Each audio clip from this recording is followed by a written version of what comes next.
मैं doctor B R Lal Soni साहेब assistant professor ABST। आज अपन बीकॉम सेकेंड ईयर के सेक्शन ए और B accounting paper first corporate accounting ये मेरा है पेपर। तो आज अपन दूसरा अध्याय, पहला अध्याय हो गया ऋण पत्रों का निर्गमन। अब अध्याय नंबर 2 ऋण पत्रों का शोधन। वो इशू ऑफ डिबेंचर था, ये रिडम्पशन ऑफ डिबेंचर, उसकी मीनिंग क्या है, मेथड क्या है, इसका अध्ययन करेंगे। अब ऋण पत्रों का सबसे पहले शोधन किसको कहेंगे, ऋण पत्रों का शोधन से क्या आशय है। शोधन का सिंपल वर्ड मतलब ये होता है कि शोधन का मतलब भुगतान करना, शोधन का मतलब पेमेंट करना, शोधन भुगतान करना शोधन कहलाता है।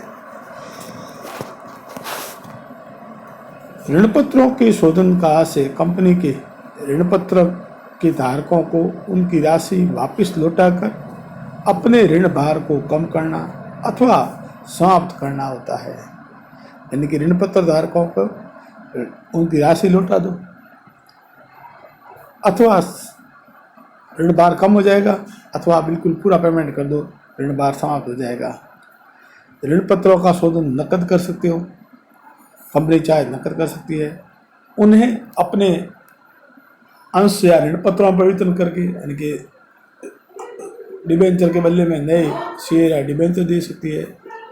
इसका विपणी या खुले बाजार में क्रय करके उन्हें रद्द किया जा सकता है। ये शोधन हुआ। शोधन का मतलब ऋण पत्र धारकों को उनकी वापस राशि लौटा दे, उनका भुगतान कर दे, ये शोधन हुआ। ऋण पत्र शोधन मतलब ऋण पत्रों का भुगतान करना, साधारण नहीं, ऋण पत्रों का भुगतान करना ताकि कंपनी का ऋण कम हो जाएगा। अब भुगतान जरूर नहीं नकद ही करे, उसके बदले में शेयर दे दे, अंश दे दे, उन्हें खरीद के रद्द कर दे, ये सब ऋण पत्रों का शोधन हो गया। अब ऋण पत्रों का शोधन की विधियां, method of redemption of debenture. ऋण पत्रों का शोधन की विधियां, ऋण पत्रों की मुख्य रूप से 3 विधियां हैं।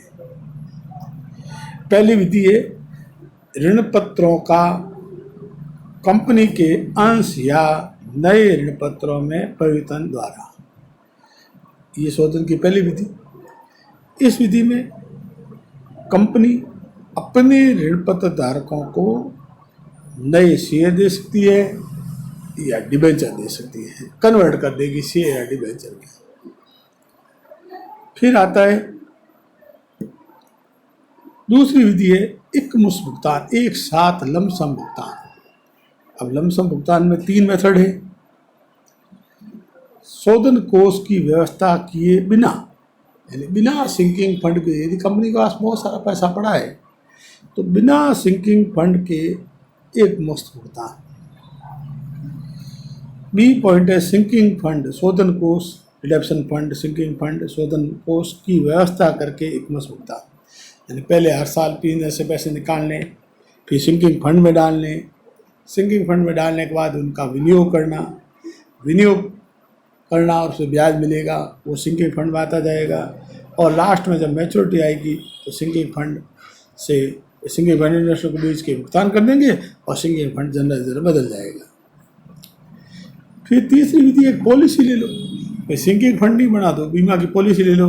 अब आपको पता चले कि 10 साल बाद में मुझे 10 लाख के ऋण पत्रों का शोधन करना है, तो पहले से ही 10 लाख की पॉलिसी ले लें और बीमा पॉलिसी, और उसमें बीमा करा दें, हर साल प्रीमियम चुकाते रहेंगे और वो एज फंड जैसा इकट्ठा होता जाएगा और जैसे ही 10 साल पूरा होगा वो पैसा बीमा कंपनी हमको पेमेंट दे देगी। ये भी विधि है। तीसरी विधि है ऋण पत्रों का किस्तों में शोधन। किस्तों में शोधन का मतलब कंपनी के पास जरूरी नहीं पैसा एक साथ हो कि एक साथ कर दे, इंस्टॉलमेंट में भुगतान कर सकती है। किस्तों में शोधन में पहला है वार्षिक आहरण द्वारा नकद भुगतान, यानी कि ऋण पत्र द्वारा को हर साल, वार्षिक एनुअल, हर साल पैसे निकालो और ऋण पत्रधारियों को भुगतान कर दो। बी पॉइंट है खुले बाजार में क्रय करके शोधन, ओपन मार्केट में खरीद ले और भुगतान कर ले। अब खरीदने में भी दो विधियां हैं। खरीद के ऋण बाजार में क्रय करके तुरंत रद्द कर देना, खरीद के रद्द कर दे।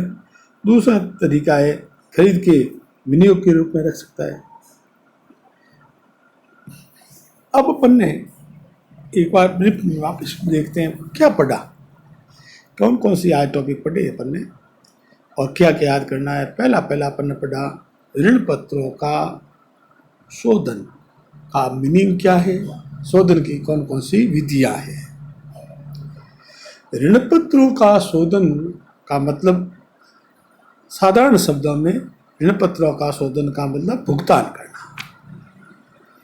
ऋण पत्रधारियों को पेमेंट करना, उनको पैसे वापस दे देना, ये शोधन हुआ।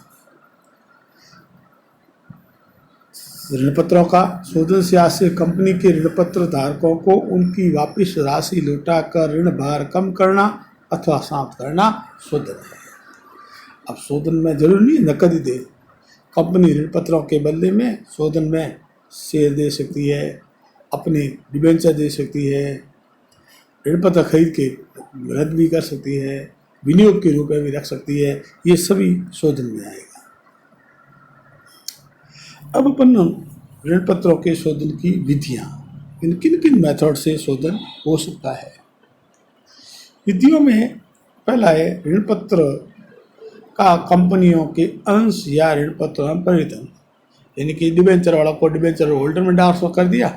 अब डिबेंचर होल्डर को शेयर देने हैं तो साधारण शब्दों में यूँ कहते हैं कि डिबेंचर होल्डर अकाउंट या टू इक्विटी शेयर कैपिटल या टू प्रेफरेंस शेयर कैपिटल या डिबेंचर, ये भी ऋण पत्रों में परिवर्तन हो गया। इसके बाद में लमसम भुगतान, ऋण पत्र का एक साथ भुगतान करना, लमसम भुगतान करना। लमसम कैसे भुगतान करें? लमसम भुगतान के लिए कहाँ से पैसे लाएं? अब इसके लिए कुछ कंपनियां सिंकिंग फंड बनाती है फिर शोधन करती है, कुछ सिंकिंग फंड नहीं बनाती है, शोधन कोष नहीं बनाती है, पेमेंट कर लेती है, कुछ बीमा पॉलिसी ले लेती है। तो तीन मेथड आई, कोई सिंकिंग फंड बना के एक मुश्त भुगतान, सिंकिंग फंड नहीं बना के एक मुश्त भुगतान, बीमा पॉलिसी की सहायता से ऋण पत्रों का भुगतान। सिंकिंग फंड नहीं बनाते हैं तो सीधा डिबेंचर अकाउंट या टू डिबेंचर होल्डर, और डिबेंचर होल्डर वाला को भुगतान देना तो to debenture holder to bank. अब सिंकिंग फंड बनाना है, जो लोग सिंकिंग फंड बनाते हैं वो हर साल पीएनएल से पैसे निकालते हैं। पीएनएल से पैसे निकाले तो पीएनएल प्रोविजन अकाउंट या पीएनएल अकाउंट या टू डिबेंचर सिंकिंग फंड या रिडम्पशन फंड। फिर वही फंड का पैसा इन्वेस्टमेंट करते हैं तो एंट्री जाएगी debenture redemption fund account, fund investment account या टू बैंक। फिर साल के अंत में जब ब्याज मिलेगा तो एंट्री हो जाएगी बैंक अकाउंट या टू इंटरेस्ट नहीं लिखे टू सिंकिंग फंड, फंड में जमा हो जाएगा। सब अगले साल वापस री इन्वेस्टमेंट करेंगे तो मूल राशि प्लस ब्याज दोनों जोड़ के इन्वेस्टमेंट कर देंगे और ये चलता जाएगा। अंत साल में जब ऋण पत्र परिपक्व हो जाएंगे तो सिंकिंग फंड इन्वेस्टमेंट को बेच देंगे, बेचने से जो भी पैसा आएगा वो डिबेंचर का भुगतान कर देंगे। अब बेचने से लाभ भी हो सकता है, हानि भी हो सकती है। लाभ होगा ये तो भी पीएनएल में नहीं जाएगा, डिबेंचर सिंकिंग फंड में ही जाएगा। हानि होगी तो भी पीएनएल में नहीं जाएगी, सिंकिंग फंड में ही जाएगी। और अब अपने दिमाग में आता है कि सिंकिंग फंड को क्या करें, जब डिबेंचर शोधन कर दिया तो डिबेंचर शोधन कर दिया तो सिंकिंग फंड जनरल रिजर्व बदल जाएगा। सिंकिंग फंड किसमें बदल जाएगा? General reserve. तीसरी विधि एकमुश्त भुगतान की थर्ड मेथड, बीमा पॉलिसी की सहायता से ऋण पत्रों का भुगतान। बीमा पॉलिसी ले लें, बीमा करा दें और हर साल बीमा पॉलिसी का पेमेंट देते रहें और फिर ऋण पत्रों का शोधन कर दें। फिर है किस्तों में भुगतान, किस्तों में शोधन। किस्तों में शोधन कैसे करें? वार्षिक आहरण द्वारा ऋण पत्रों का भुगतान। हर साल ऋणपत्रधारियों को नकद भुगतान करना, वार्षिक आहरण पैसे निकाले और ऋणपत्रधारियों को भुगतान किया।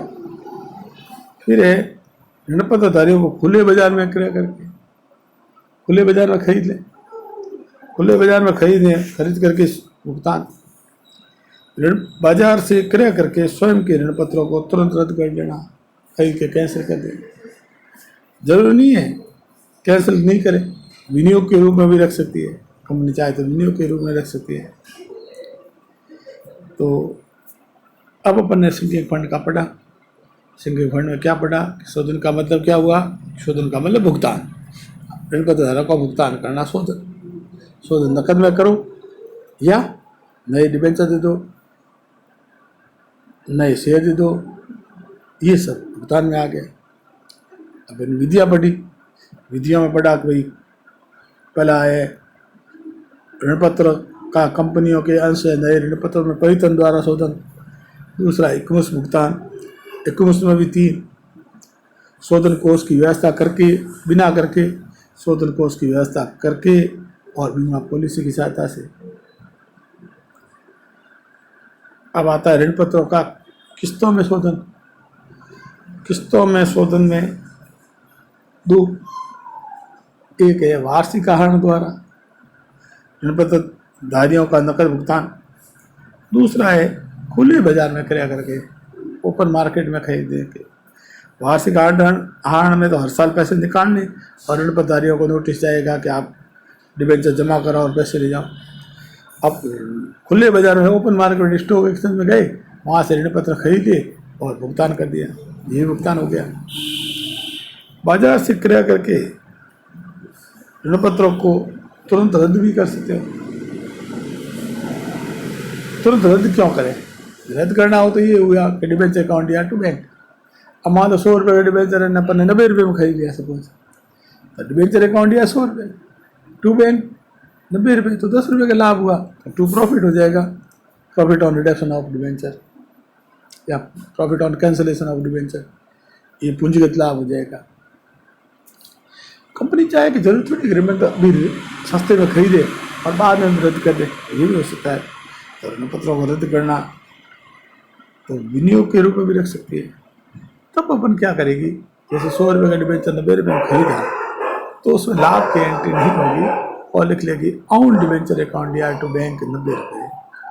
अब जब कैंसिल करेंगे, वापिस विनियोग रखें, ऋणपत्रों को कैंसिल करें या बेचे, रद्द कर दें, तो एंट्री जाएगी डिबेंचर अकाउंट या 100 रुपये टू ऑन डिबेंचर 90 रुपये और to profit on cancellation of debenture, तब होगा, पहले नहीं होगा। तो अपन ने आज ऋणपत्रों के बीकॉम सेकेंड ईयर वालों को, इनको बच्चों को, अपन को घर पे इसको पढ़ना है। इन चैप्टर को जो जो नोट्स बनाते हैं आप इसको कॉपी में नोट कर लो, दिया हुआ है इसको फोटोस्कॉपी निकाल दो, एक अच्छी तरह से रख दीजिए, आपके पूरे नोट्स तैयार हो जाएंगे सिलेबस वाइज। पहली यूनिट चल रही थी, पहली यूनिट में पहला चैप्टर हो गया, अब दूसरा चैप्टर शुरू हुआ है। ऐसे यूनिट वाइज पूरे सिलेबस आप इकट्ठा करके रख दोगे। हर सैटरडे को हम टेस्ट भी रखेंगे, तो उससे आपको भी फ़ायदा होगा, बढ़िया पढ़ाई हो जाएगी और आप यानी तैयारी हो जाएगी इस बहाने। एक बार सुनो, फिर वापस अच्छे समझो, उसको पढ़ लो। बुक्स पढ़ी है, जैन गढ़ा पर एक किताब है, एक आयुर्वेदिक किताब आती है, दोनों से कोई किताब ले लो, 2 किताबें ले लो और तैयारी करो। तो ऋणपत्रों का शोधन पढ़ा। शोधन का मतलब क्या हुआ? शोधन का मतलब भुगतान करना, ऋणपत्रों का भुगतान करना शोधन। फिर भुगतान जरूर थोड़ी नकद में करें, नकद में नहीं करें, उनके बदले में डिबेंचर दे दे, आज से तो भी शोधन हो गया। और इसके बाद में अपन ने विधियाँ पढ़ी। तो विधियों में परिवर्तन द्वारा शोधन, एकमुश्त भुगतान द्वारा शोधन, किस्तों में शोधन, ये सब पढ़ा। परिवर्तन अंश या ऋणपत्रों में परिवर्तन द्वारा शोधन किया जा सकता है। एकमुश्त भुगतान में भी 3 विधियाँ पढ़ी, शोधन कोष की व्यवस्था करके, बिना करके, बीमा पॉलिसी लेके किस्तों भुगतान वार्षिक आहरण द्वारा खुले बाजार में, और खुले बाजार में भी ऋण पत्रों को तुरंत रद्द करना, स्वयं के ऋण पत्रों खरीद के तुरंत रद्द करना, स्वयं के ऋण पत्रों खरीद के विनियोग के रूप में रखना, ये सब पढ़ा। थैंक्स।